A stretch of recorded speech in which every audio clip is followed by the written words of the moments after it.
जी students, exercise 5.4 का question number 4 था। If you is equal है 1 2 3 से लेकर 10 तक, ए की वैल्यू 1 3 5 7 9 एंड बी की वैल्यू है 2 3 4 5 और 8, देन प्रूव वेन डायग्राम। इसमें वेन डायग्राम हमने बनानी है, ठीक है। तो इसका जो फर्स्ट पार्ट हमारे पास लिखा हुआ है ए यूनियन बी होल का कंप्लीमेंट इज इक्वल है ए कंप्लीमेंट इंटरसेक्शन बी कंप्लीमेंट। तो सबसे पहले लेफ्ट हैंड साइड सॉल्व करेंगे। ए यूनियन बी ऑल का कम्प्लीमेंट है, तो पहले इसको यूनियन करना है। तो मैंने ए की वैल्यू लिखी यूनियन, फिर बी की वैल्यू लिखी। तो उसके बाद देखिए मैंने दोनों को यूनियन कर लिया। सबसे पहले ये जो आप लोगों ने इसको यूनियन किया ना, इसकी वेन डायग्राम बनाएंगे। तो वेन डायग्राम बनाने के लिए आपको सबसे पहले एक रेक्टेंगल शेप बनानी पड़ती है। ये मैंने रेक्टेंगल शेप बना ली।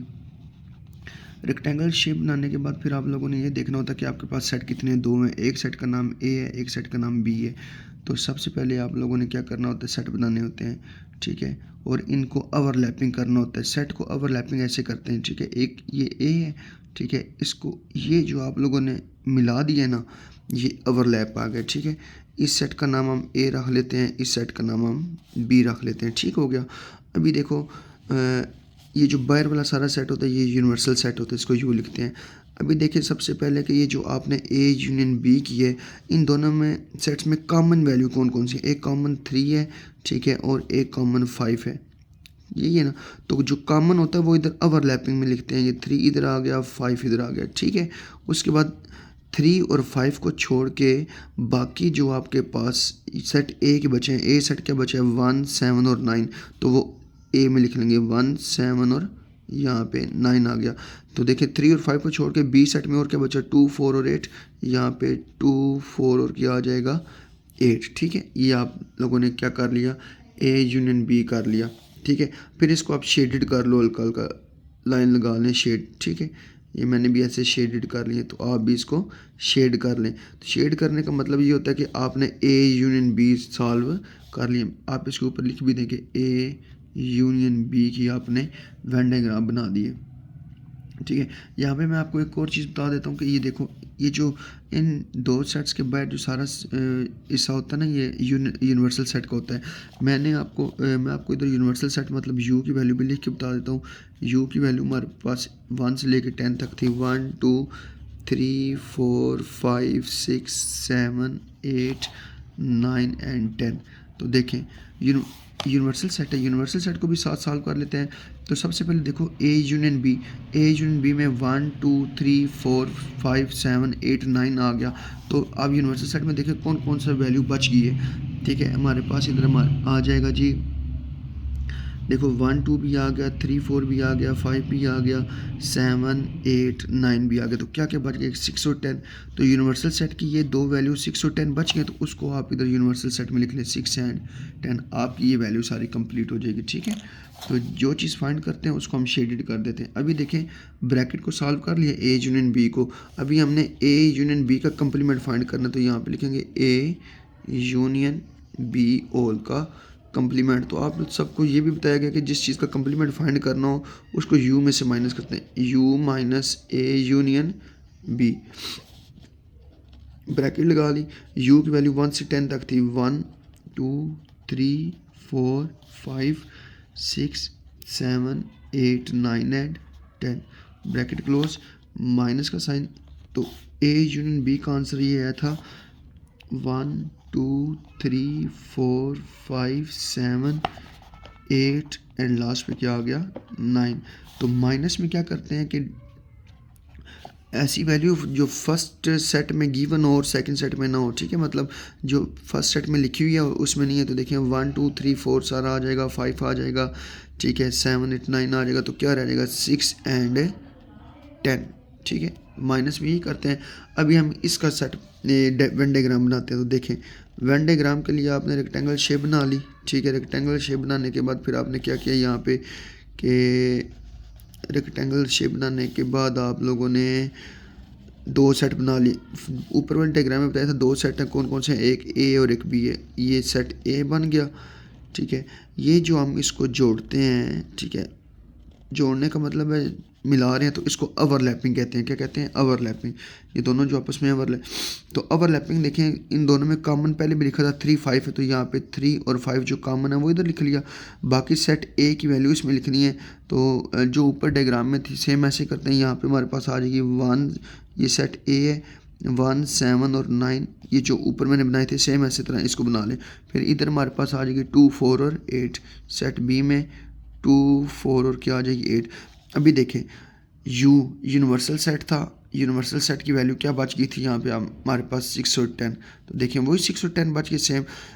याद रखें जो चीज़ फाइंड कर रहे होते हैं उसको शेड करना होता है। अभी देखिए ऊपर मैंने ए यूनियन बी को फाइंड किया था, तो ए यूनियन बी को शेड किया था। अभी मैंने किसको फाइंड किया? यूनिवर्सल सेट को फाइंड किया।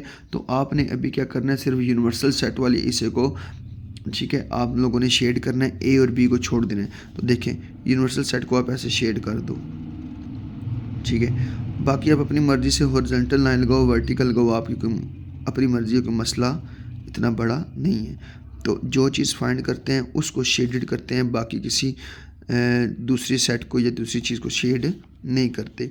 तो आप ऐसे इसको शेड कर दें। मैंने भी इसको शेड कर दिया। मैंने इसको शेड इसलिए किया क्योंकि मैंने यहाँ पे यूनिवर्सल सेट की वैल्यू जो 6 और 10 बच गई थी वो फाइंड की है। तो जो चीज़ फाइंड करते हैं सिर्फ उसी को शेड करते हैं, ठीक है।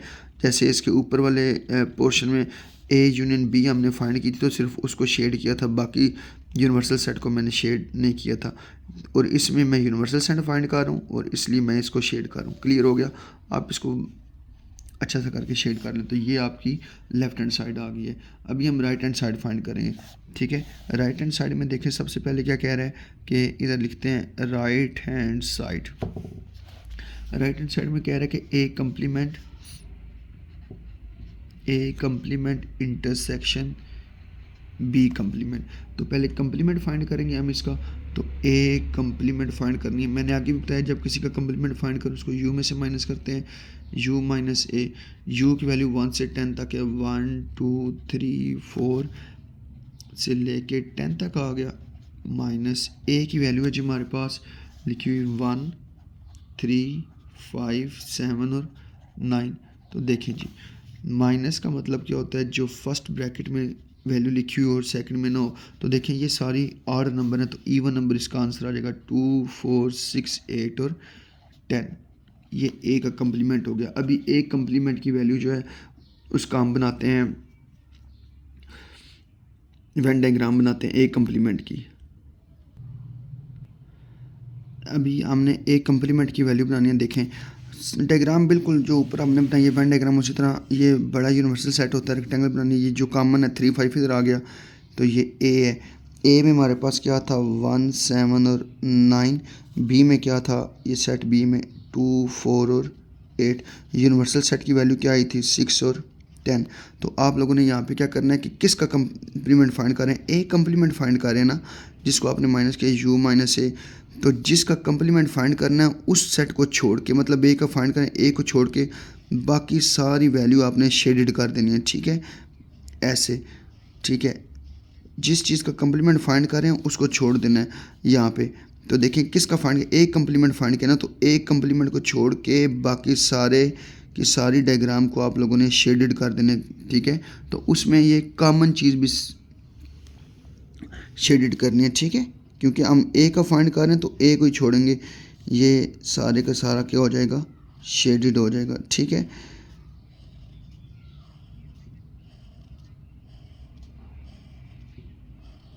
तो जिस चीज़ का कम्प्लीमेंट बनाते हैं उसको शेड कर लिया। जैसे हमने देखो इधर ए का कम्प्लीमेंट फाइंड किया है, तो ए वाले सेट को छोड़ के बाकी सारा शेडेड कर लिया। अभी हम बी का कम्प्लीमेंट बनाते हैं। तो देखें अभी मैंने बी कम्प्लीमेंट की वैल्यू फाइंड की है u माइनस बी का। तो बी कम्प्लीमेंट फाइंड कर रहे हैं तो बी वाली वैल्यू को छोड़ के बाकी सारा शेडेड कर लेंगे, ठीक है। ये देखें मैंने जब ए को कम्प्लीमेंट किया था तो ए की वैल्यू को छोड़ के बाकी सारा शेड किया था। अभी बी की वैल्यू फाइंड कर रहे हैं तो बी की सारी वैल्यू को छोड़ के हम क्या करेंगे, यहाँ पे इसको शेड कर देंगे, ठीक है जी।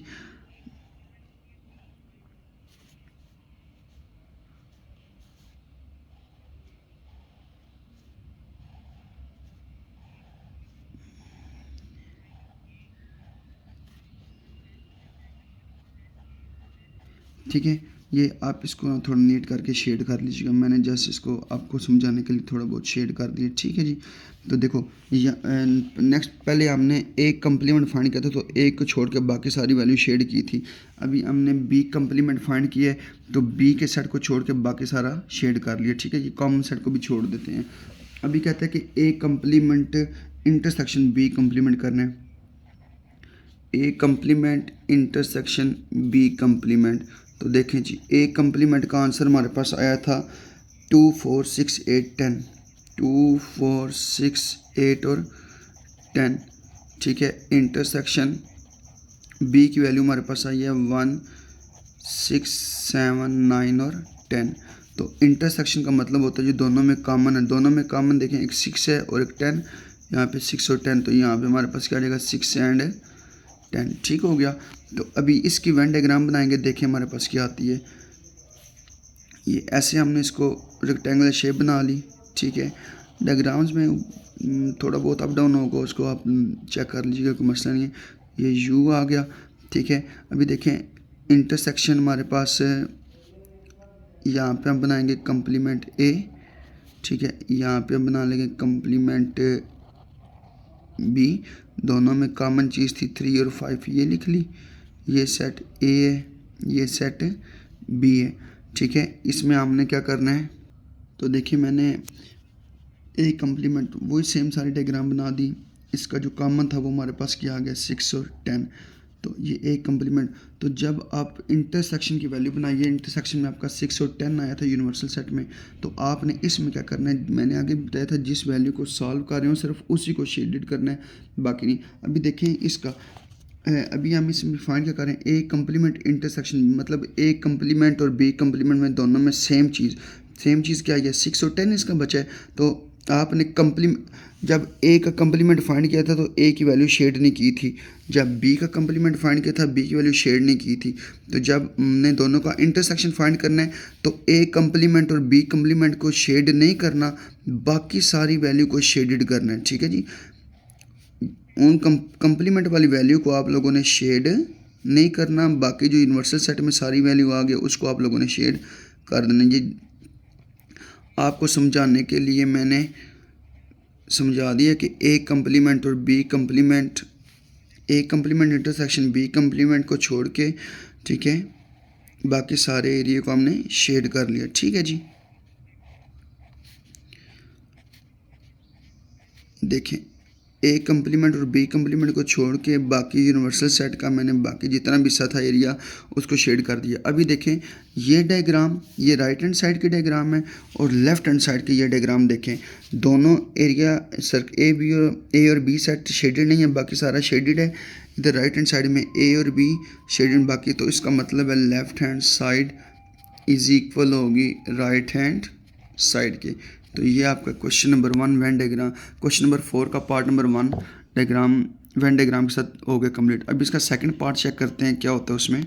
अब इसका सेकंड पार्ट देखें, ए माइनस बी इज़ इक्वल है ए इंटरसेक्शन बी का कम्प्लीमेंट। तो मैंने ए माइनस बी किया, माइनस का मतलब ये होता है ये लेफ्ट हैंड साइड में कि जो सेट ए में और सेट ए में और सेट बी में ना हो। तो सेट ए में देखें 1 7 और 9 है, जो सेट बी में नहीं है, तो ये इसका आंसर होगा। तो कम्प्लीमेंट अभी देखें सबसे वही सेम ऐसे डायग्राम बनेंगे, यू यूनिवर्सल सेट होता है। तो आपने क्या करना है कि देखें सबसे पहले दोनों में ए और बी में कॉमन क्या 3 और 5, तो ओवरलैपिंग जो करते हैं इसमें कॉमन लिखते हैं, ये 3 5 आ गया। अभी ए की वैल्यू दोबारा क्या बच गई है, ए में बाकी सेट 1 7 और 9, तो देखें 1 जो इसका आंसर है 1 7 और 9, बी में क्या आ गया 2 4 और 8, 2 4 और 8, ठीक हो गया। अभी यूनिवर्सल सेट में जैसे आपको पहले बताया था कि यूनिवर्सल सेट की वैल्यू देखते हैं, यूनिवर्सल सेट की वैल्यू 1 से लेकर 10 तक है। तो 1 से लेकर 10 तक ये सारे उसमें मौजूद हैं, किस किस के अलावा 2 एलिमेंट्स के 6 और ये क्या हो गया 10, ठीक है। अभी आपने फाइंड किया ए माइनस बी, मतलब जो सेट ए में और बी में ना हो, तो ए को सॉल्व किया ना, तो ए को छोड़ के बल्कि ए फाइंड किया तो ए को आप शेड कर लो, ठीक है, क्योंकि हमने ए वाली सेट को शेड किया है, कॉमन को नहीं करना चाहिए क्योंकि इन दोनों में कॉमन है। तो ए को सेट को हमने शेड कर लिया, बाकी हमने छोड़ दिया, ठीक है। तो जो हमने फाइंड किया है ए माइनस बी, ठीक है, एक में से बी को माइनस कर रहे हैं तो ए को मैंने शेड कर लिया, क्योंकि देखो 179 इसका आंसर था, वो शेड कर लिया, बाकी सारे को छोड़ दिया।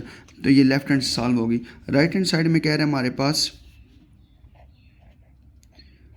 राइट हैंड साइड में कह रहा है ए इंटरसेक्शन बी का कंप्लीमेंट। तो पहले कंप्लीमेंट फाइंड करेंगे। यहाँ पे देखें, कंप्लीमेंट का मतलब है u माइनस बी। u की वैल्यू हमारे पास देखें 1 2 3 4 से लेके 10 तक, माइनस b की वैल्यू हमारे पास है जी 2 3 4 5 4 8, 2 3 4 5 4 8।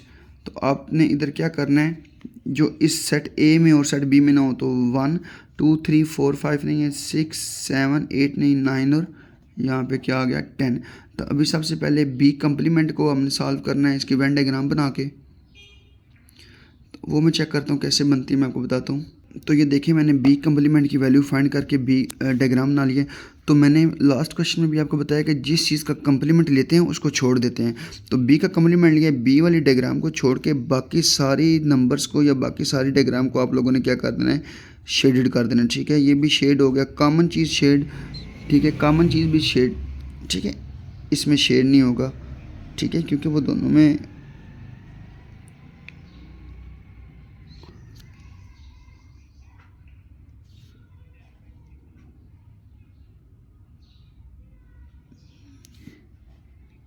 देखिए, बाकी सारी डायग्राम को मैंने शेड कर दिए।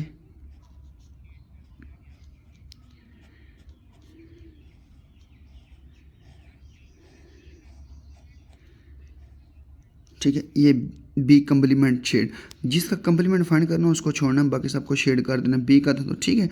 अभी हम इसकी बाकी रिमेनिंग देखते हैं कि ए इंटरसेक्शन बी का कंप्लीमेंट क्या आता है। मैं अभी आपको यहाँ पे ये बता देता हूँ कि बी कंप्लीमेंट में आपने क्या किया था कि बी को छोड़ के बाकी सारी वैल्यू को शेड कर लिया था। तो इसके ना राइट हैंड साइड में कहता है ए इंटरसेक्शन बी का, मतलब ए की वैल्यू में, ठीक है, और बी के कंप्लीमेंट में कॉमन चीज़ क्या है। तो देखें, बी कंप्लीमेंट में आपने क्या किया था, यहाँ पे कॉमन ए की 1 7 और 9 है ना। इसी तरह आप इसकी मतलब है हमारे पास देखें जी, बी कंप्लीमेंट का जो आंसर आया था वो था हमारे पास कि ए बी कंप्लीमेंट निकाल के बाकी सारी शेडेड किया था, तो उसमें ए वाली वैल्यू शेडेड आई थी, तो 179 आई थी ना शेडेड। इसी तरह कहता है कि A complement B, A intersection B का कंप्लीमेंट फाइंड करें। ए इंटरसेक्शन बी का कंप्लीमेंट देखो, कॉमन 3 और 5 आ गया, लेकिन शेडेड उसमें 179 था, इसमें भी 179 लिखा हुआ है, तो उसको शेड कर देंगे। तो उसका मतलब है ये left hand side is equal आ जाएगी राइट हैंड साइड के। ये इसके 2 क्वेश्चन मैंने आपको डायग्राम के साथ बनाए हैं, बाकी आप इनकी प्रैक्टिस करिएगा, इंशाल्लाह क्लियर हो जाएंगे। तो अभी नेक्स्ट टॉपिक में आपके साथ मिलते हैं। ओके, अल्लाह हाफिज़।